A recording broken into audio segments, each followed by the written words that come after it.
Dr. Hilda Borko, a professor at the Stanford University, to come visit with us.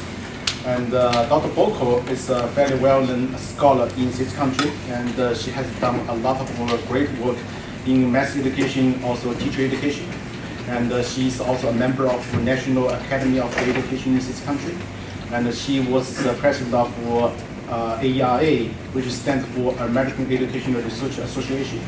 And so today, we get this opportunity to learn from her the kind of work she has been doing, and especially related to the teacher professional development. Quite often, teacher professional development is taken as kind of outreach activity, but as a matter of fact, that is not always the case. There are some research, actually serious research done by different people. And Stanford is a place, actually, they have several people, very strong team, actually, are doing some work related to teacher education. So let's welcome Dr. Borko to give her talk.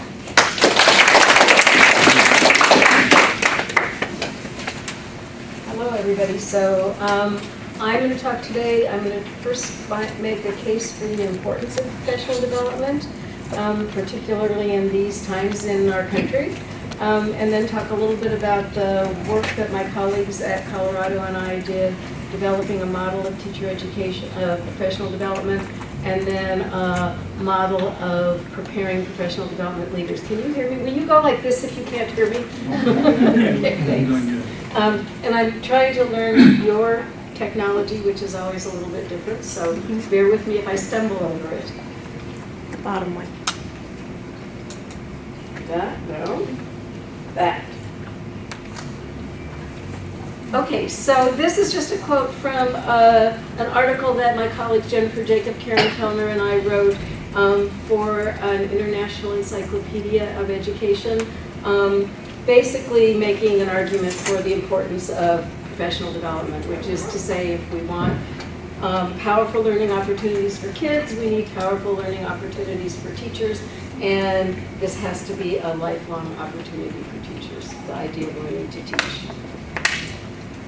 And I think part of the argument is that this is true even more now than it used to be as we're going through all of these educational reforms. I do understand that Texas is not a part of a lot of them, but I think nonetheless Texas is just as committed to educational reform, just not quite committed to buying into it the way that other states might be buying into it. So given all of the education reform, we really need to and we're asking teachers to teach in some different ways. We need to help them learn to teach in different ways.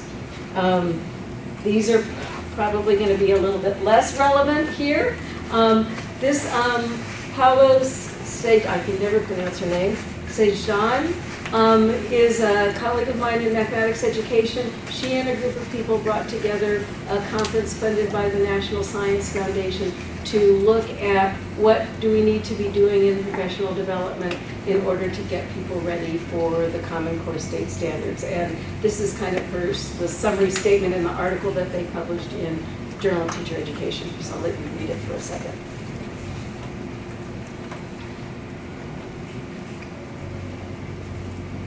And more recently, the new science standard, the next generation science standards, and Suzanne Wilson just had an article in Science magazine where she was making a very similar argument about the importance of professional development given the new science standard, which again are asking teachers to teach in different ways.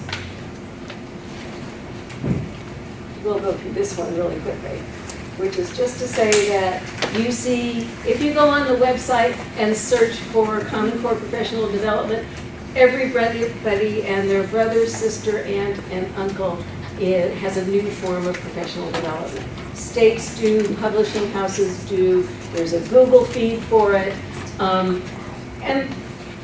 but for the most part, there's not a lot of quality control. So that a district wanting to get new professional development can go online and look at all these sites and really have no idea what they're looking for. So part of the issue is we need to really, as a community, figure out what effective professional development is and then provide some guidelines so that people who are looking for effective professional development know where to turn and what criteria to use.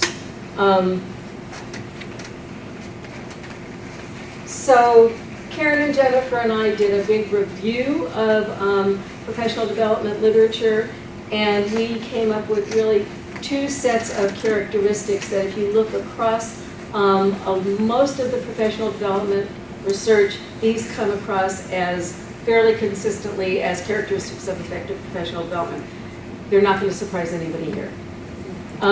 First, with respect to content, that it has to be situated in practice, that for professional development to be effective, it has to talk about the practice of teaching, and it has to help teachers see the relationship between what they're doing in professional development and what they do in their practice. And also that it has to focus on student learning. And with respect to process or structure, that it needs to model preferred instructional practices. So many of us learned in classrooms that looked a lot like what I'm doing right now. If effective teaching doesn't look like this, effective professional development shouldn't look like this. When I do professional development, I don't do this. And it needs to engage teachers in active learning, preferably in professional learning communities, preferably within their own communities, like within their schools, within their districts, so that there's support for one another. The setting has to be appropriate for professional development goals. So we're not arguing, the literature doesn't argue that you can never have summer institutes. There's a lot of benefit to having summer institutes, particularly around content, when teachers don't have the day-to-day pressures of what am I going to do tomorrow. But when you're talking about the day-to-day instructional practices, it helps to have professional development much closer in time and location to the actual classroom. And lastly, it needs to be ongoing and sustainable over time. So, which speaks against what most teachers experience, which is the one-shot professional development workshop. About the same time that we put together did our review, Laura Desimone did a similar review, but she was looking at it as an educational researcher from a research perspective. Do we have the guidelines we need to develop effective investigations of professional development? And she's arguing yes, and she comes up with a very similar set of criteria. There's a problem with these criteria. They're core features, no doubt, but they're very general. So if you're looking to develop a professional development program or to select one, it doesn't give you a lot of guidance. What does it mean to be situated in practice? What does it mean to be part of a professional community? What does it mean to be ongoing and sustainable? That's a little bit easier to figure out. So what do they really look like sort of on the ground? And my colleagues and I, what we've been doing is trying to develop at least one model of what professional development looks like on the ground. We've been fortunate to have about 10 years of National Science Foundation funding. The first 5 years we developed a model of professional development, and the last, now a little over 6 years, we've been working on preparing professional development leaders and studying that process. So Jennifer Jacob, Karen Kellner are my colleagues. We were once all at Colorado. Karen is now at Hunter, and I'm now at Stanford. Thank goodness for Skype. And these are the graduate students who are now working with me at Stanford. We've had a host of wonderful graduate students over the year working with us. So the first thing that we did, again, the first phase was to develop a model of professional development. And it's a series of interconnected workshops. We call it the problem-solving cycle because you cycle through these workshops, this series of workshops, over and over again, differently each time, but with some similar structures and focus. And the model really pulls in 3 different aspects of the teacher knowledge. Their mathematical knowledge of teaching, their knowledge of student reasoning, and also the knowledge of the instructional practices that can support reasoning.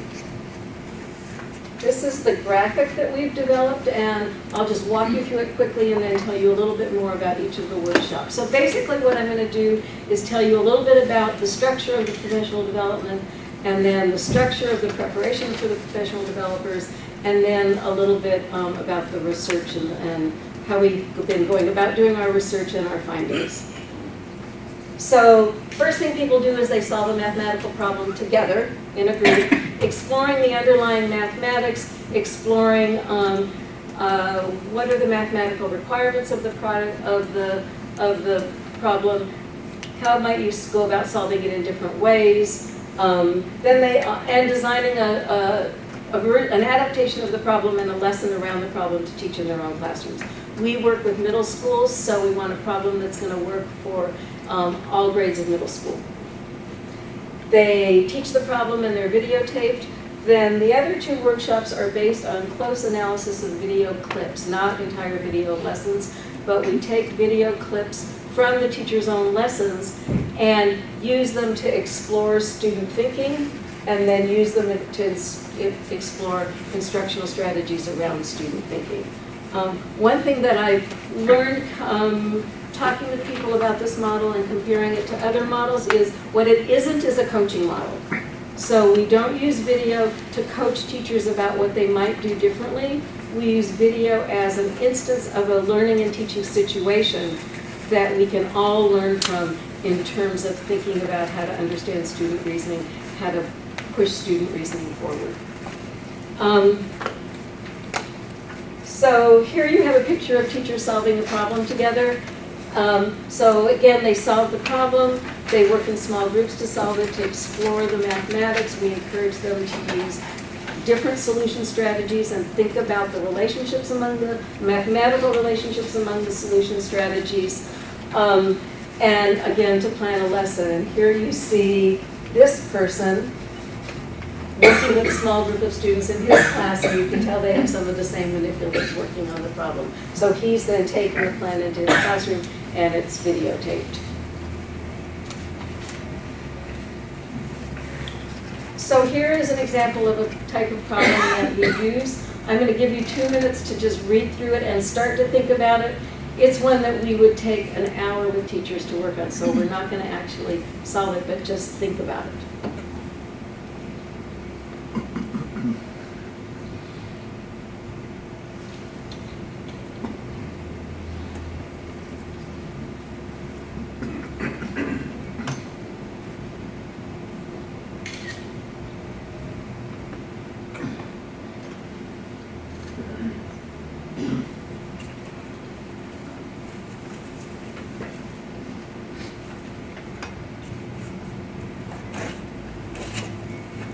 So I'm not sure, is it readable at all back there?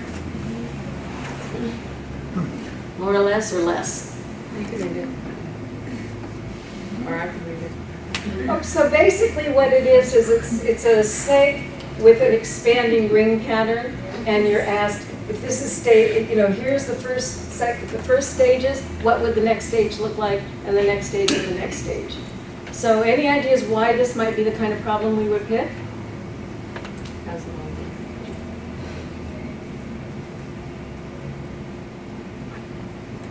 It has a lot of entry points. I'm sorry, a lot of? Entry point? Has a lot of entry points.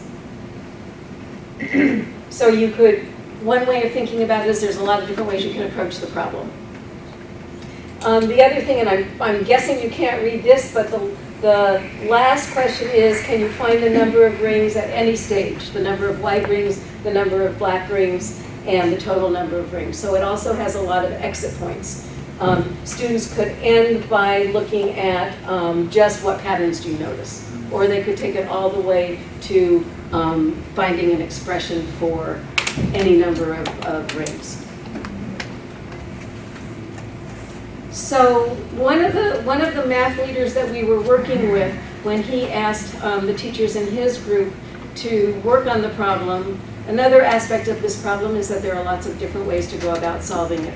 And what he did is he asked 3 different groups of teachers to all solve it in different ways, and he actually picked ways that he thought would not be the ways that the teachers would use. So he strategically placed teachers in groups to do it in ways that they wouldn't normally think about.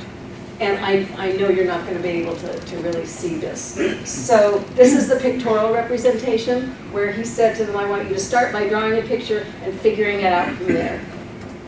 And then think about what the strengths are of that representation and what are some of the limitations. So what they said as a strength, you can see the pattern visually and you can draw the next step. And what they said as a con, that it grows too fast.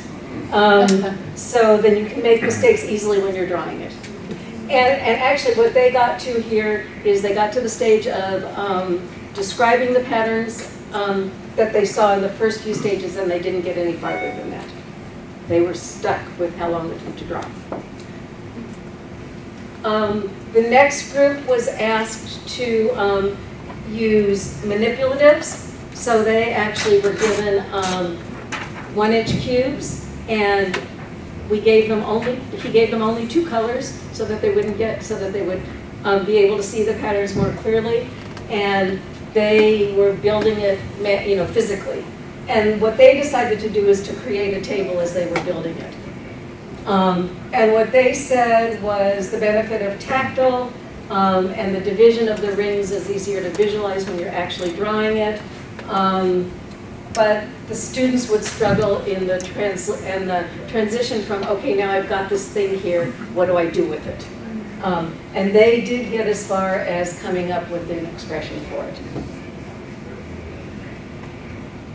And then the third group was asked to solve it numerically. They went right to a table and then right to the expressions for the table. And I can't even read what they said as the pros and the cons. Okay, so that's the kind of activity that they would do in the first workshop, and then they would all go and teach the problem. And by then, they're really unpacked the mathematics and the different ways of solving it and the different mathematical relationships among the different ways of solving it. So one of the things that I often ask people to do, because we really believe strongly that this model doesn't just apply to mathematics, if you try to think about another content area, what would be a comparable kind of task? So do we have any people in science or in social studies or language arts here?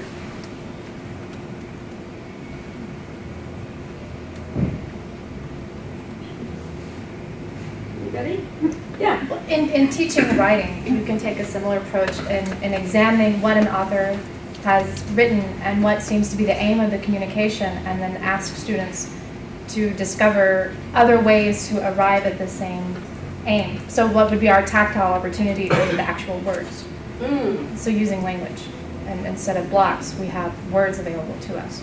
So how can a similar idea be expressed in different ways? Could you do the same thing with different genres, like a poem and a... Yes. Okay. Oh, absolutely. So Nice. yeah, how can a poem get this across versus prose versus narrative? Absolutely. Great. Anybody else?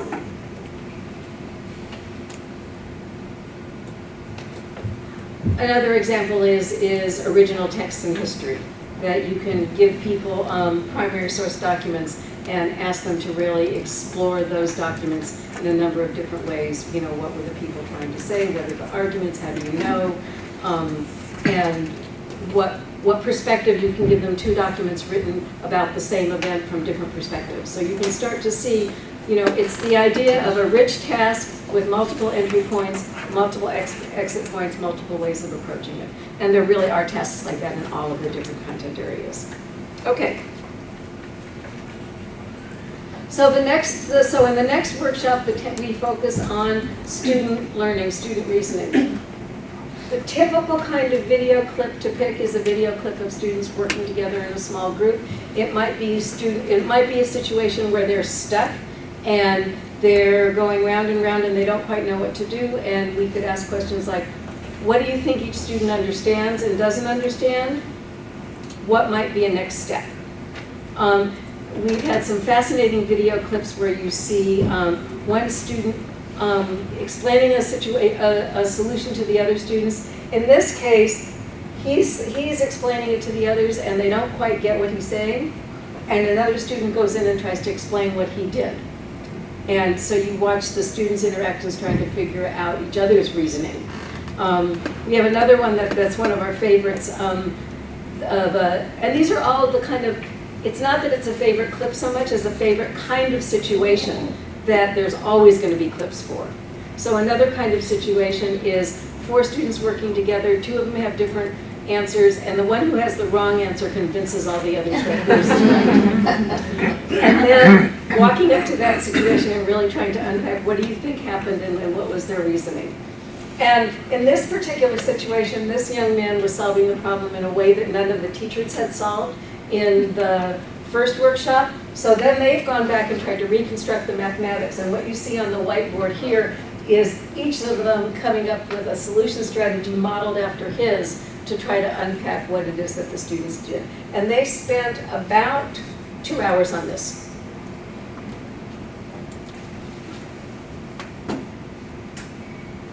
And then the third workshop focuses more on the instructional strategies. So and the program is an adaptive one, so the group of teachers can pick the strategies that they most want to work on. This particular group, they wanted to work on questioning strategies. And so this is an example of a teacher walked up to a student and asked the student to explain her work. And she's running through her solution and he's asking her questions. And he ended up thinking after the fact that he really didn't like the way he was questioning, because his questioning was pulling her more toward a solution that he had in mind rather than understanding her solution. So they're watching the video clip of this, and then they're discussing the video. So one of the things that's really important in this kind of approach to professional development is there has to be a lot of trust in the community, and there has to be a willingness to put your own teaching out there for public comment and exploration. This was one that we used with this group after they'd been together for 2 years. So they really had developed a sense of community and trust, so that it was okay to use a clip that was a little bit riskier from the teacher's perspective. And then they're all talking here about what makes a good question that really will try to get at students' understanding, and so that you can hear and understand what the student is thinking and saying.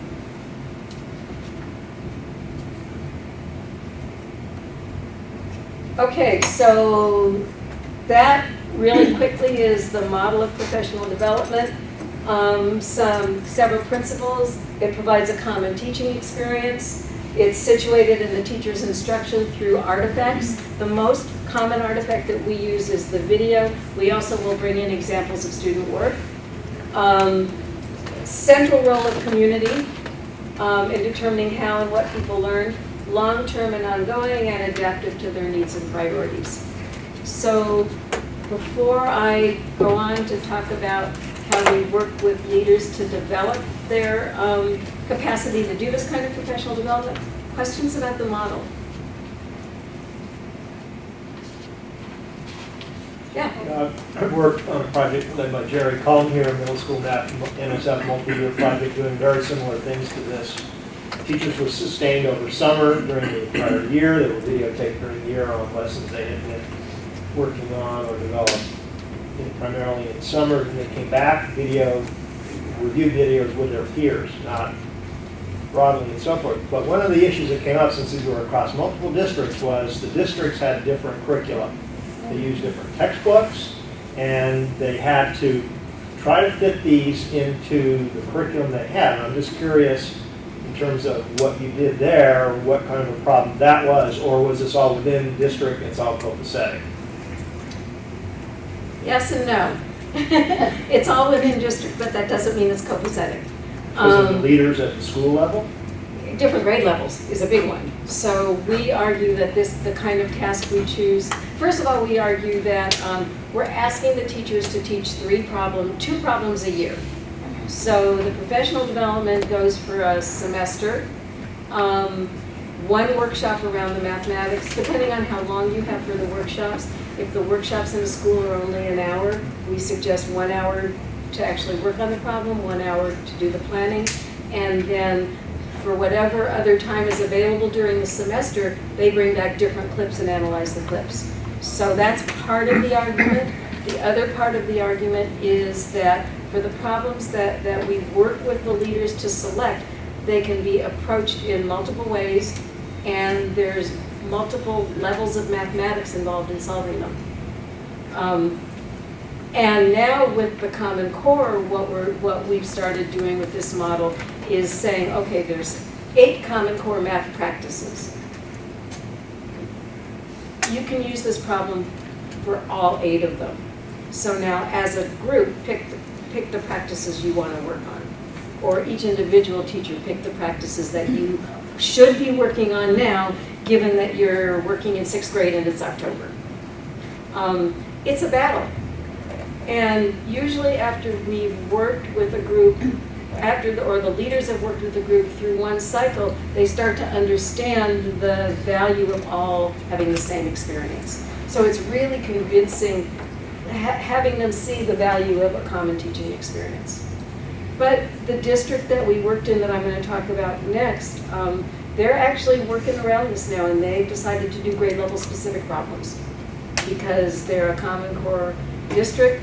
They're really feel committed to using it the way it's structured, with the progressions as they're structured, and so that was their compromise. Good question. Yeah. Do you have any resources you would recommend for building the community or building that trust among the teachers? Or strategies? I would say the first thing is paying attention to it. We've learned some things over the years that often best for the teacher leader to start with a video of their own teaching and put that on the table for discussion. And so what you'll see in the model that we've developed for leader preparation, the teacher leader comes from the school. And as is true for most school districts these days, it doesn't mean they get release time to do it. So they're regular classroom teachers who this is their additional responsibility. So they're teaching the same problem. They're going to bring video from their own classrooms in to start with. Another is to start with the student learning rather than the teaching. And a third one is to start with situations that are less risky and less problematic. So those are the kinds of things and again, to just really pay attention to community. It's like, like not unlike any other teaching and learning situation. And I guess the other thing I would say is if there's really a lot of lack of sense of community in a group, start with things that may be less risky than video. Student work samples can also be powerful. And the other tricky thing can be that some of the teachers, especially we've worked in middle school, even more to elementary, are not really confident in their mathematical ability. So working problems together can be stressful or make people anxious. And so picking the kind of problems like the snake problem that I showed you, everybody can enter into it somehow and get somewhere with it in a way that's mathematically correct. Other questions?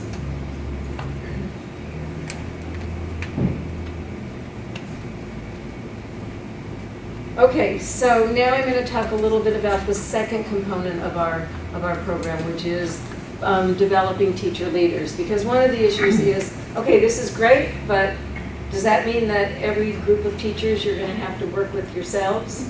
Even so, we developed a model for preparing teacher leaders. It's still a labor-intensive model. I'll say that right up front. It involves somebody, either the research team or a district leader, working with a group of teacher leaders. But it is all about building internal capacity within a district. So in that sense, the goal was to see if we could make it sustainable. So we had 3 sets of questions in our research and development program. Is it effective? Does it improve instructional practices and student learning? Is it scalable? Can it be adapted to different contexts, different kinds of schools, One of the things we learned is different structures in terms of whether and how professional development is supported within a district and a school, and very different kinds of student bodies. And is it sustainable? Can it be enacted by different professional development leaders without the extra support? So in our first project, we had very nice camera. This is one example. In our first project, we had very nice video equipment, and we had the resources to go in and videotape in the teachers' classrooms and to help them pick video clips. We had some support for that in this project because we did have NSF money, but we also couldn't do all of the videotaping ourselves, so can teachers, are there the resources within a school district that can support video? When we tried a similar project in the Bay Area in California, we were trying to do it with just a small amount of funding from donors, and we had people use flip cameras. Then we ran into more problems with the quality of video. So we're really trying to figure out how do you make something like this really sustainable? So this is the basic model that we're operating under. Professional development for teacher leaders, that should increase their knowledge and skills for leading professional development. They run professional development for teachers, that increases their instructional knowledge and skills. That should increase the quality of their teaching and ultimately student learning. So that's the basic flow of the model.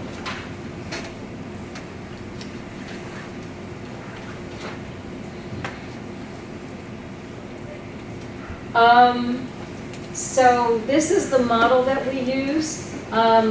It starts with the Summer Leadership Academy, and again, I'll talk a little bit about each of these components.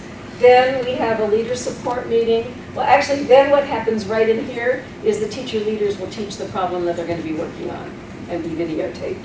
Then we have a leader support meeting, the first one where they're exploring and thinking about and designing a workshop around that problem for the teachers in their school.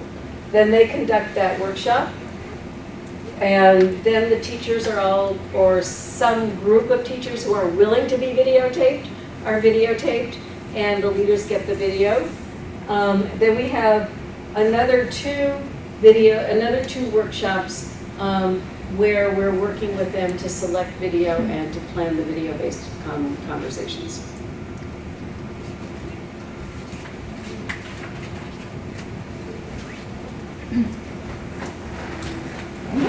And I'll say that this is the ideal model.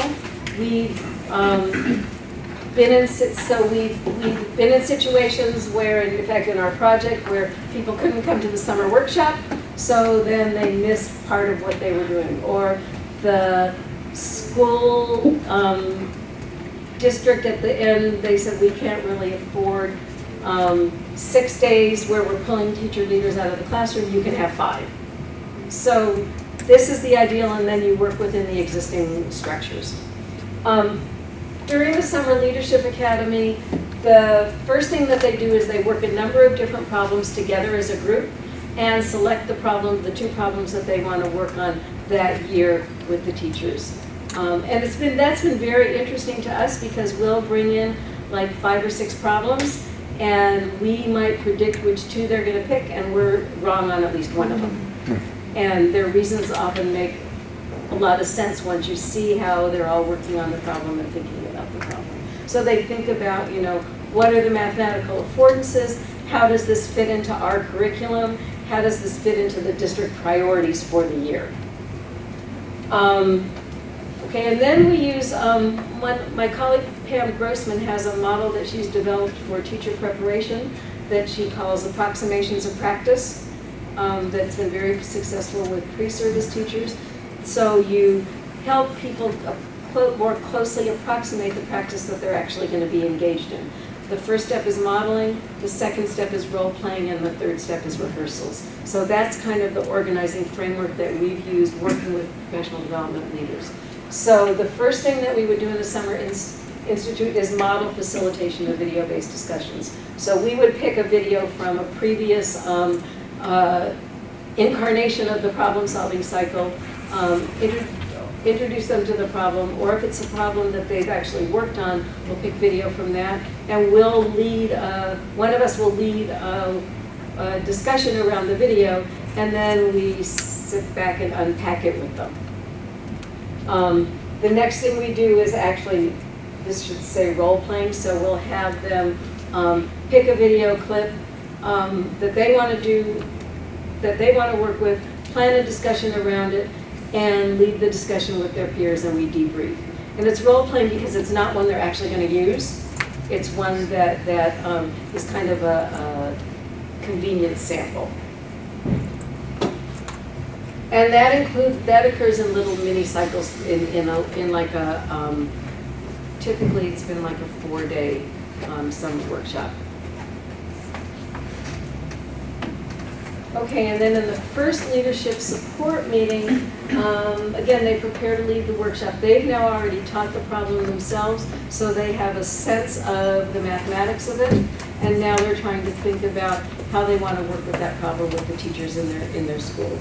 What are the multiple solution strategies they want to make sure their teachers explore? What are some issues that they want to make sure come out in the discussions around those problems? And again, they're drawing from their own experience. Then they conduct the workshop, and the teachers go out and work on and teach a lesson with that problem. What we encourage them to insist on, to the extent possible, is that all of the teachers actually do the problem with their students. If the teachers don't want to be videotaped, or there are issues around the videotaping, at least teach the problem so that they have that common experience, and it just means their videos will not be the ones that are brought into subsequent workshops.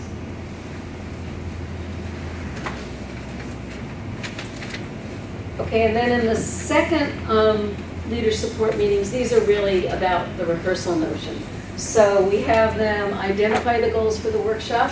Then we work with them to select video from their teachers' lessons. So what you can see here, more or less, is me working with 2 of the leaders, helping them to select the video that they're going to be using. And then we have them plan the discussions and rehearse the discussion. So here are the same 2 leaders leading a discussion with their teacher leader peers, and then debriefing about it. Questions about that? Have you used any cyber learning tool, the tool that you might embed those videos into? So we tried unsuccessfully, and our goal for the next step forward is to do just that. So we're looking for a platform that we can use that will enable the leaders to easily upload the video, to select clips, and to have conversations around it. When we started this project in like 2006-07, you would have thought the technology was there, but it really wasn't there well enough. I think it's there now, but we're searching. Because in addition to the technology being there, it has to be affordable, it has to be accessible to all of the teachers and teacher leaders, and it has to be secure.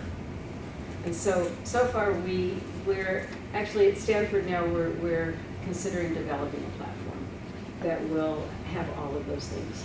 HTML5. HTML5. Is that what, okay. It's free, it's easy. But you still have to take that platform and develop the we can talk about Combination of HTML5, Python, and such, we'll put it together and come up with something that's secure and, yeah. and available. And easy and free. So I'll talk with you more about that. I mean, what we found is that it's turned out to be more difficult than we thought it would be once we tried developing, for example, once we needed the kind of securities where teachers could all upload their own video into a space. All of the teacher leaders could have access to it, but not the teachers. And then we would have, as research team, access to more than the leaders would. So it was a little bit of a hierarchical structure, and at the same time not losing the ease of access and the ease of annotation. So We have not yet had the resources to sit down and do it. Talk to our sons. I tried to talk to my son and he went off and did other things. He worked with us for a while on it. Okay. So we do know that it's feasible, and that's to answer your question, that's really our next step. So really quickly, this is our design. We worked with one school district in Colorado with volunteers, schools and participants, 1 to 2 leaders per school, and the intervention that we talked about. What our big success story is that by the second year of working with the teacher leaders, the district math coordinator got very interested in the project and co-led the workshops with us for the leaders and is now sustaining it on her own. She's gotten all of the middle schools in the district involved, and it's been adapted and changed. So it doesn't look exactly the same as it did. She's the one who decided that no, with the Common Core push, we've got to do a different problem at every grade level. And they're videotaping less than ideally for lots of issues at the schools, and she's been gradually able to build the video part back into it.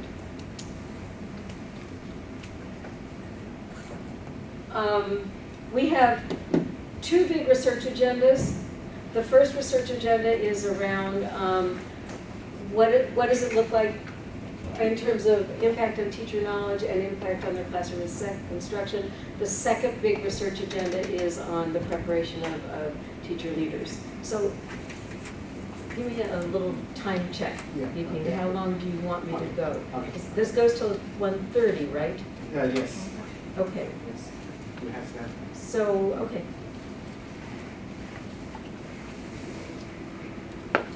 One of the questions is always, how long do I want you to be able to stare at some of our results and see what you think about them? So impact on teacher knowledge, we used a paper and pencil measure of teacher knowledge in mathematics. That's the one that's typically used in mathematics education and research today, the mathematical knowledge for teaching developed by Heather Hill, Deborah Ball, and their colleagues. We made a decision to use an existing instrument rather than develop our own, even though the instrument may not be tailored perfectly to what our focus was. It allows us to engage in conversations with the math ed community, which seemed to us to be really important. So this is what we found with mathematical knowledge for teaching. So we looked at all of the teachers, the teacher leaders, and the regular teachers. Just at the teacher leaders and just at the regular teachers. This is the sample size, so all told we worked with 10 teacher leaders and their average group size was about 5. And we did a very simple paired t-test looking at change over time for the participants. And basically what we found was about a 5 to 6 point difference, which was significant for the whole group or for the teachers, not significant for the teacher leaders, mostly because the sample size was so small. Okay, so it looks like participation in this program does improve mathematical knowledge for teaching. This measure was designed to measure not just like arithmetic or mathematics that you would see on the straight mathematics test, but the kind of mathematical knowledge that teachers bring into their classrooms.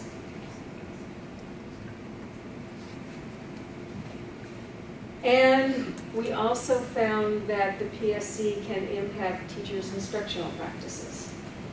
And for this, we used another instrument developed by Heather Hill, Deborah Ball, and their colleagues, the MQI, the Mathematical Quality of Instruction, which involves analyzing videotapes of classrooms. They analyze them in like 5-minute chunks. Now it's 7.5-minute chunks on a number of different dimensions.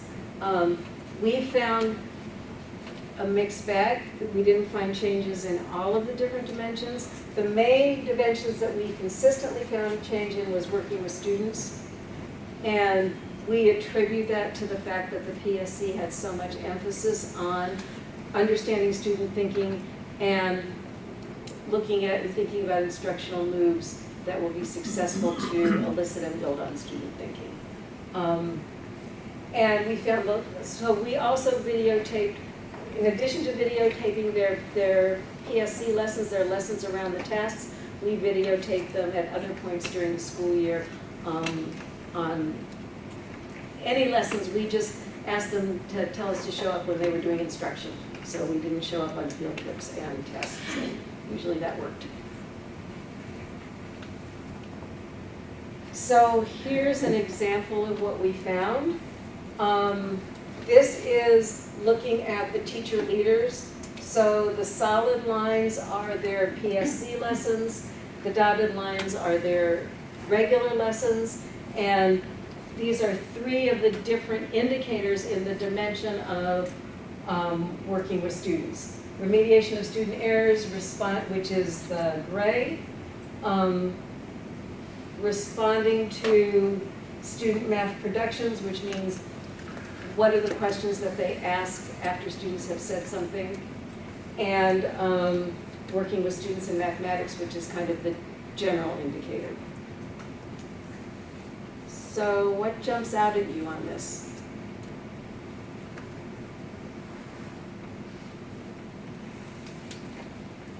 Why did they jump so much from fall 08 to 09 on remediation of student errors? So from, Fall 08 to spring 09. All of a sudden, it looks like they made great improvement there. well, okay, so now the range isn't that great. So it's a 1 to 5 scale, and we didn't see a lot of, no, I'm sorry, this was a 1 to 3 scale. They redid their scale, so it's a 1 to 3 scale. You know, it's interesting because one of the things that we realize is going on is that this is pretty sensitive to the tasks that the teachers are working on with the kids. And some tasks the students had more difficulty with. This task was a harder task. So, you know, this is the kind of thing where we can say, we see some trends. You see overall the teachers are doing a better job working with students' thinking, but you don't want to infer too much. Well, it's a rating scale, you only have 3 points on We the don't, rating that's right, scale, then that's you got right. nothing. I mean, Which is why we don't do Nothing. statistical analyses. good idea. But one of the things this points out is, and we have this arguments with funders a lot, that this kind of work is really labor intensive, and this kind of work, you collect a lot of data, and you still don't have the kinds of data to do statistical analyses when you're talking about observations, because we don't have a lot of data points. Yeah, but since you have so much data, there may actually be some ways of collecting some common information that will speak to the issues that you're. Well, we do qualitative analyses, so we will do qualitative analyses and start to unpack some of the differences. And you'll see that even more when I show you some of the data on the working with teacher leaders, that it's really important. And my colleagues Karen and Jennifer are doing that now. They're doing some qualitative case studies, looking more closely at teachers over time and the changes in their instruction. Because I think that the kind of data that we have, that's a richer way of trying to really look closely at what some of the differences and similarities are. But I'm guessing that there's a lot of measurables in there where you could actually see some change. Kind of put together a team to do the same thing. we did before. Talk about that to figure out what the measurables are. Yeah, no, I think you're right. I think there's also a lot of noise in the system.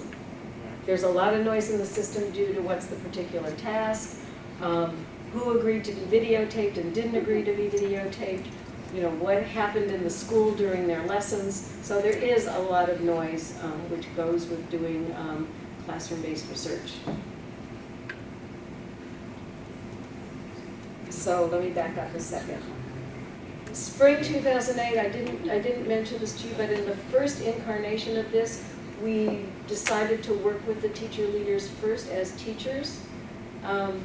And so we had them experience the model of professional development as teachers in spring 2008. That proved really not to be sustainable. In part because going from year 1 to year 2, we had a new crop of teacher leaders, and we weren't going to know that until the summer. So that part got dropped from the model. But that's why we have spring 2008 data for the teacher leaders, and we don't have it for the teachers. Okay. We also don't have data on all of the teachers. We asked each school to pick 2 case study teachers, and so we did, or the school did, as much videotaping as they could for purposes of professional development, but for purposes of the research part of it, that was too much data. So we have 2 teachers per school. This one looks a lot cleaner, right? So for the teachers, not the teacher leaders, the change was pretty consistent. Again, you're still talking about a pretty small bandwidth. But if you look at most of the data that are coming out now on the measures of instructional quality, the measure of teaching effectiveness, we're asking teachers to teach in new ways, and they're difficult ways to teach.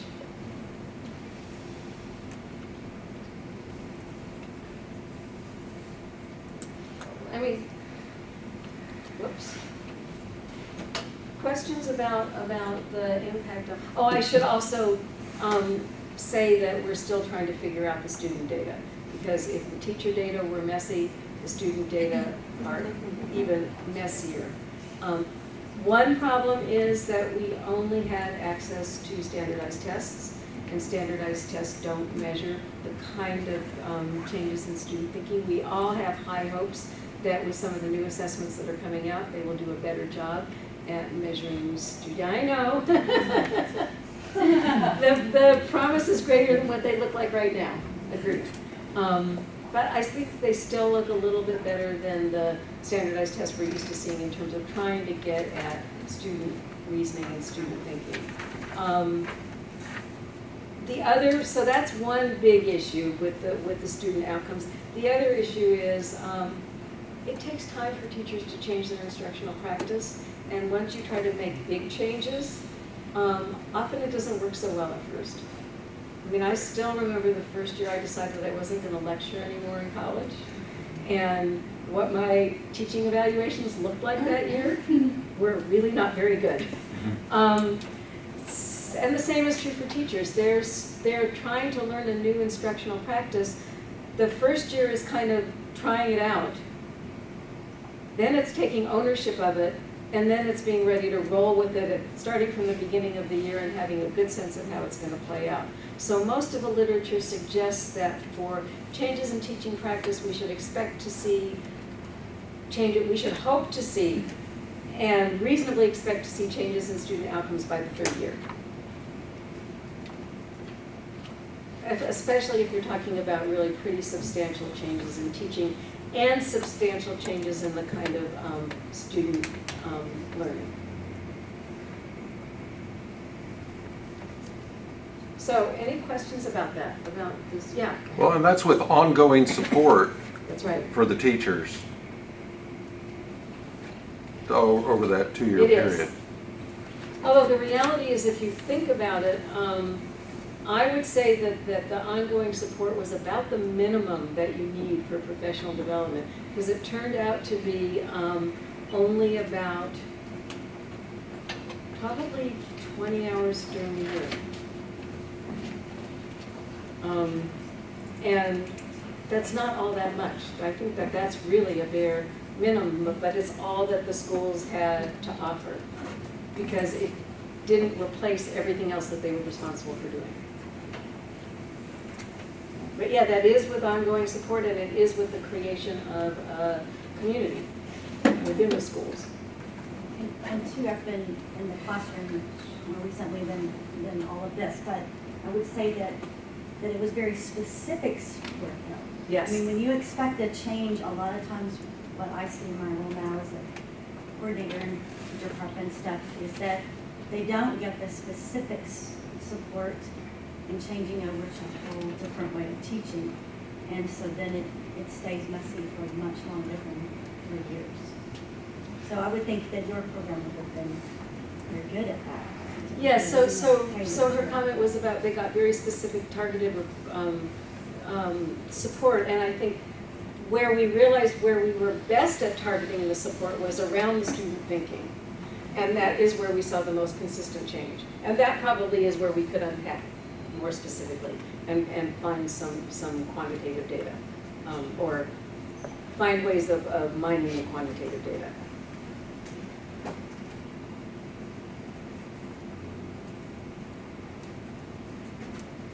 Okay, let me talk about the part that I ended up being the most interested in, which is what's the impact of the program on the teacher leaders? Are we able to prepare teacher leaders, and what kinds of changes do we notice in their ability to lead this kind of professional development? So here's our basic questions. To what extent did they enact the PSC with integrity to the key features? Which features did they enact particularly well, and which features were the most problematic to enact? For our first pass at the data, we used, again, an existing measure. We used the Professional Development Observation Protocol, the PDOC, which was developed by Horizon Incorporated, and it was developed to look at the huge systemic change initiatives it was developed to look at, did impact in the kind of professional development that teachers received, did it impact student outcomes? And we looked at several dimensions on the PDOC: workshop culture, specialized content knowledge, and pedagogical content knowledge. So the way that the PDOC works is it's an observation protocol. You watch an entire workshop and you rate it on a number of different dimensions and indicators within each of the dimensions.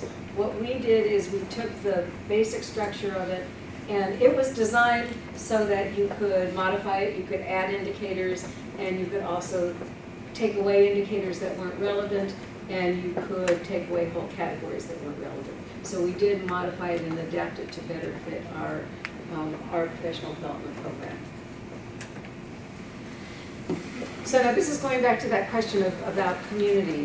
One thing we found is that in terms of the culture of the workshops, looking at all of the indicators, the professional development leaders were really able to create a positive sense of community. They were able to create a situation in which there was a collegial working relationships among participants, there was a climate of respect, there were collaborative working relationships. Where they had the most difficulty was the teacher's willingness to share ideas and take intellectual risks. And our thinking about that is that just takes longer to develop. That's really where the trust comes in. It's one thing to be able to talk with each other in a very productive, collegial, respectful way, but to be able to really take the intellectual risks in that conversation just takes a little bit longer. And here's what two of our instructional leaders said. These are two that worked in a pair. In the beginning, we had our group of teachers that tended to speak up and share their ideas. We messed around with the grouping a bit as we went through the year, trying to find out which mix was the best for getting everyone to share. That's Kyla talking, and Jason, her co-facilitator, says, we've always been a group that doesn't like to share in big group settings. This year we actually broke down the barriers. So they came in with a pretty deliberate set of goals for working with the teachers to create the community, and they felt like they were successful, and the ratings suggested that they were successful. Okay, so the next one I want to look at is specialized content knowledge, which is to what extent were they able to engage the teachers in productive conversations around the mathematics. And we looked at two sets of variables, conversations, the nature of the conversation around different solution strategies and different representations. And we looked at three things: the discussion itself of the solution strategies, the discussion of the relationships among them, and the discussion of the mathematical affordances and constraints, both for solution strategies and for mathematical representations. Can you see these numbers well enough to think about them?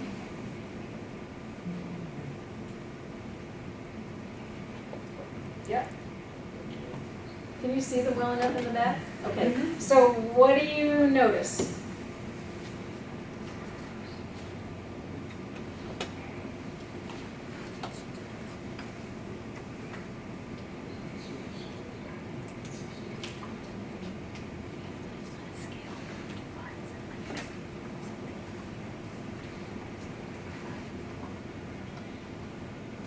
Anybody?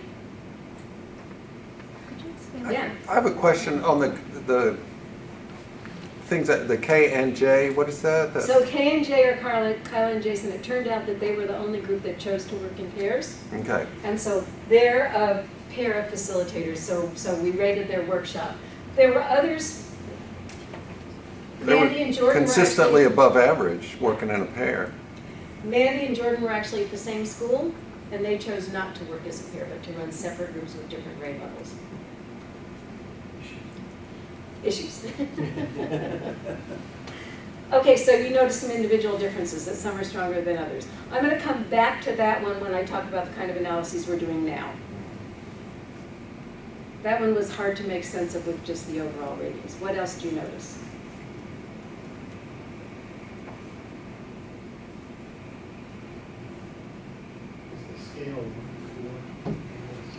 The scale is 1 to 5. There are only meaningful differences across the averages. I mean, they're not obviously the same, and there's a Right. relative homogeneity of responses within, I think, within indicator relative to that variation. So what do you notice? There's some reliability within the indicator to me, and there's variation across these strategies, or across these things. Anybody want to get a little more specific about? Yeah. There's also a significant gap between the first indicator and all of the others. The very first one, people consistently did significantly better than the others. That's the only one that really stands So actually, above the others. I would say it a little bit differently. I think both of these stand out. That one is Yeah. well, but the first one even. And they're parallel, right? Because they're both discussions of the solution strategies and the representations, not about relationships and affordances and constraints.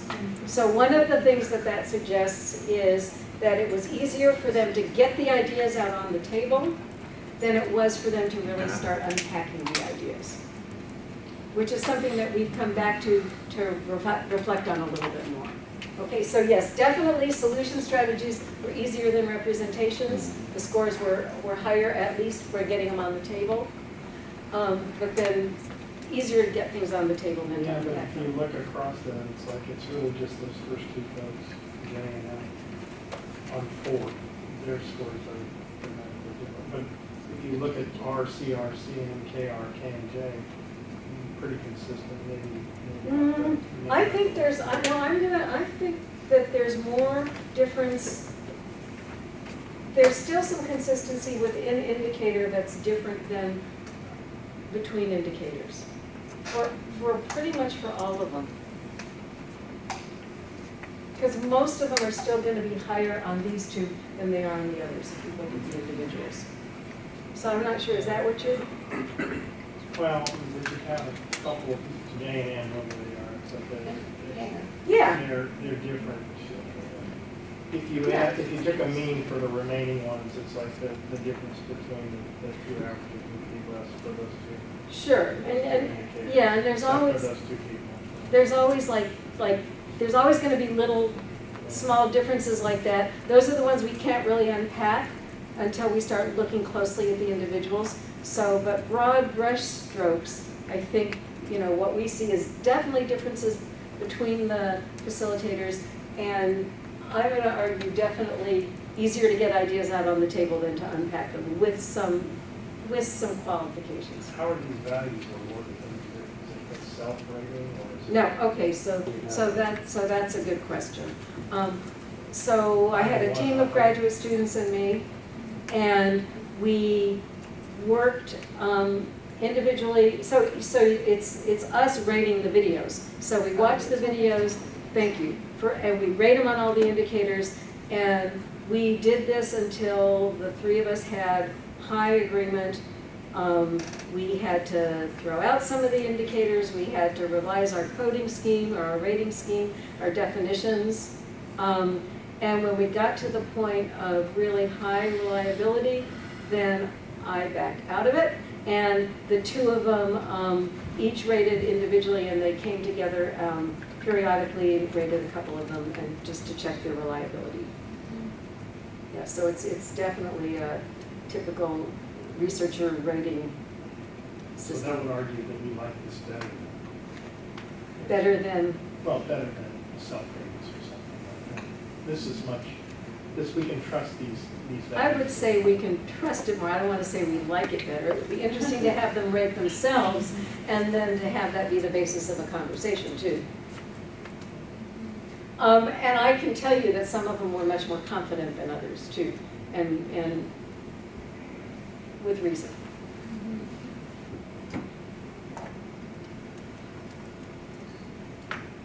So here are a couple of the stronger ones in what they said. So Carla said so I'll let you read them. I think they're big enough for you to read. Carla is saying this in an interview.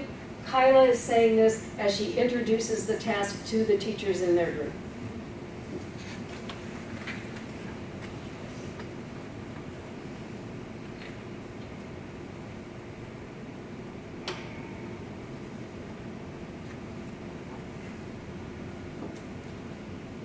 Okay, I'm going to go on because I want us to look at, being mindful of the time, I want us to look at the next one and then just give you a taste of the kind of analyses we're doing now. To what extent do they use strategies designed to deepen teachers' knowledge of content and students' knowledge of content and teaching? Here we had them, we added questions about their ability to choose video clips, because one of the things that we've gotten pushback on this particular model is, can teacher leaders really pick good video clips? But also, are you going to have the quality of video that you need? Because this is contrasted to other packaged professional development programs with commercial quality video, and video that's selected after looking at hundreds of hours to pick very specific things they're looking at. So people question that for us. Then again, parallel questions for student reasoning and instructional practices. Did the questions encourage teachers to think deeply? Did the teachers frame the discussion and use prompts to develop teacher knowledge? And did the teachers engage in careful unpacking and deep analysis of student reasoning and instructional practices?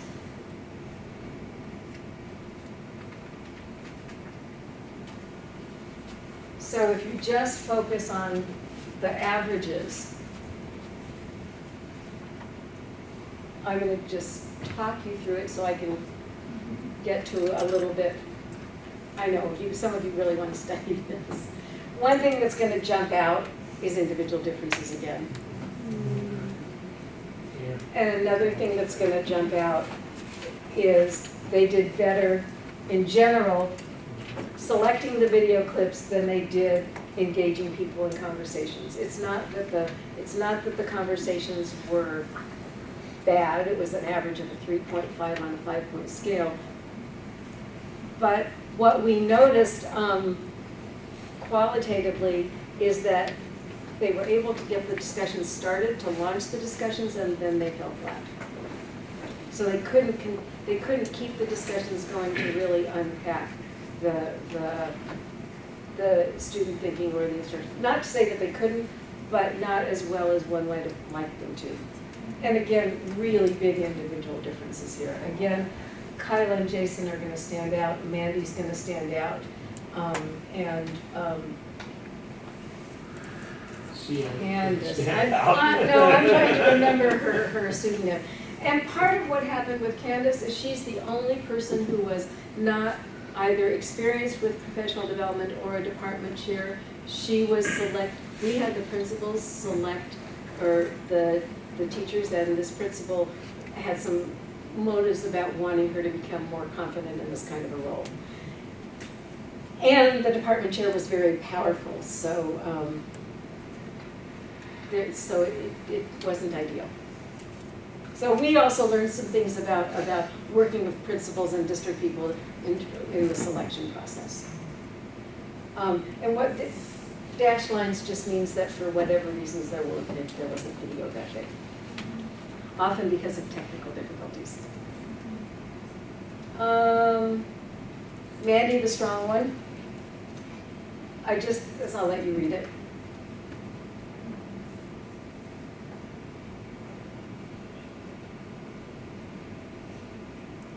And Candace, who I just talked about, and Jordan, who's the first column, who weren't as strong.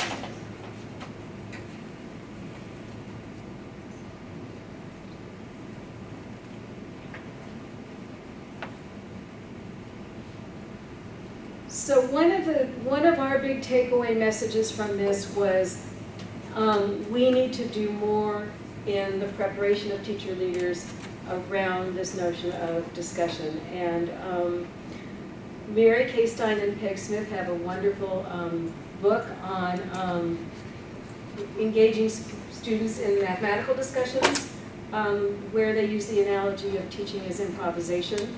And we've taken what they've done. Actually, I bet I should just skip to this so we have time for that.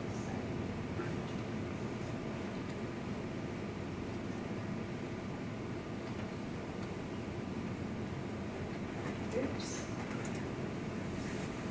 Okay, so what we've done now is we've developed a model of working with them that's built around the notion of improvisation, and it's built around how do you plan for improvisational performance, and then how do you enact improvisational performance. So we spend a lot more time with them now in that stage of planning and rehearsing. And it's a lot more structured now than it was. So we have them identify the content and the pedagogical goals, select the video clips, those are kind of done in concert. Then we have them actually look really closely, what are the features of the video that you want people to notice? And then how are you going to craft questions to guide the discussion? Both your initial launching questions and your back pocket questions. And the little work that we've started doing with that just seems to be moving in the right direction. And then after that, the orchestrating, we have them work on, in the rehearsals, are you listening to thinking, probing for evidence, helping the group connect analyses, and we've now developed some protocols for debriefing in the conversations. So one of our big takeaway messages was, this is really hard work, and it's the kind of work that's not something that they're used to, and it's also, you find the same kinds of patterns in classrooms. So it's not surprising that it's, this is hard work for teachers too. It's hard work for all of us. And we needed to get more systematic and deliberate in the way that we were working with them. I'm just going to show you one, I'm going to back, sorry for this backing up stuff. So one of the things that we decided to do is look, ratings were too global, so we realized that if we really want to start to unpack what are some of the differences among the facilitators, that we needed to actually do coding. And we're using a program called Studio Code. We're coding the purpose of the facilitation moves, and we've got a bunch of them. We're also using a framework that that Beth Van Ness developed around noticing in conversations. And we're looking at noticing how, which is what's the cognitive depth of the conversation? Are they describing? Are they interpreting? Are they analyzing and generalizing? And then the substantive focus. And also the nature of the facilitation moves. Are they probing for, this is Bloom's taxonomy, so way back to Bloom's taxonomy, but the new version of it. Remembering, understanding, evaluating, so we're looking really closely at the kinds of questions and the kinds of comments that the facilitators are making. One of the things that was really interesting to us that suggests that we're on the right track, and this will be the last thing I show you, is when we divided all of their workshops into what we call conversation units, and then we're just looking at the conversation units around video, and we rated each conversation unit, we coded it for the level of cognitive depth. So this is the percent of conversations that achieved the deepest level of cognitive depth, which is generalizing and suggesting new patterns, recommendations. So one of the things that becomes really clear is that there's a strong association between their average score on the rating and the level of the conversations. So what that suggests to us is it's really worthwhile for us to unpack what's going on in those conversations. How do the people who are able to get the conversations to a high level, how do they do it? What are the questions that they're asking? So that's where we are now with the work we're doing. Notice though, the Canvas, it was a weak kind of link, and that comment up there. She wasn't blaming the workshop. She was saying that she Absolutely. had done enough. Absolutely. So that's a really positive comment Yep. about what you've done. It's like people are realizing that I've got to put more time in effort on this. It's not the workshop per se, it's what people are asking. Well, she was also the one that was the least confident, and she didn't, and because it was so new to her. And we realized for somebody like that, I mean, it was our responsibility in that we could have, had we known then what we know now, we could have given her more support. So we're learning too. And now we have a better sense of how to give teacher leaders support. Okay, great. It's already actually 1 hour and 50 minutes already. So do you have any questions, comments?